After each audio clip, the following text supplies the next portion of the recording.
मला वाटतं निखिल दादांनी जे मला आमंत्रण दिलं होतं आणि मी विचार केला होता, बापरे एवढ्या सकाळ सकाळ जायचं, कारण राजकीय कुठलंच वर्तुळ माझ्या भोवती नसताना जेव्हा महापौर म्हणून सगळ्या कार्यक्रमांना अटेंड आपण होतो त्यावेळेला ज्या ज्या कार्यक्रमांमध्ये मला वाटतं माझी उपस्थिती मी तिथे दर्शवते त्यावेळेला जाण्याच्या आधी अधिक गोल असतो डोक्यामध्ये की कशा प्रकारचा कार्यक्रम असेल. राजकीय कार्यक्रम वेगळे असतात, पण सांस्कृतिक भारतीय परंपरा जपणारे जे कार्यक्रम असतात आणि त्या कार्यक्रमांना जेव्हा आपण आमंत्रित जातो त्यावेळेला असं अरे कसा कार्यक्रम असेल, त्यात बोलायचं असतं आपल्याला स्टेजवरती, ते कशा पद्धतीने बोलायचं.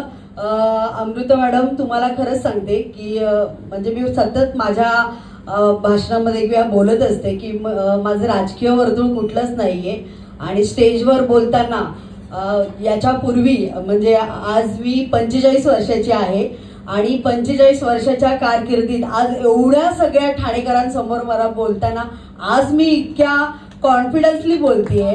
पण जेव्हा या क्षेत्रात आले तेव्हा म्हणजे कसं बोलायचं, काय बोलायचं, काय विषय असतील हे याचं दडपण कुठेतरी मनावर सतत असायचं. पण ज्या ज्या पद्धतीने जसं लोकांसमोर येत गेलं आणि निखिल दादा तुझ्या कार्यक्रमाला ज्या वेळेला महिलांसमोर पहिल्यांदा मी आले आणि बघितलं की महिला किती उत्सुकपणे या कार्यक्रमांमध्ये पार्टिसिपेट होतात आणि एक वेळ महिलेसाठी पाहिजे असते, ती वेळ मला वाटतं तुमच्या कुटुंबियांनी ठाणे वैभवच्या मार्फत आज दिलेली आहे या ठाणेकरांना आणि ही संधी मला वाटतं ठाणेकरांनी सोडू नये. पण ठाणेकरच नाही, मला वाटतं पूर्ण महाराष्ट्र दादा तुमच्या या उपक्रमांमध्ये सामील असतो.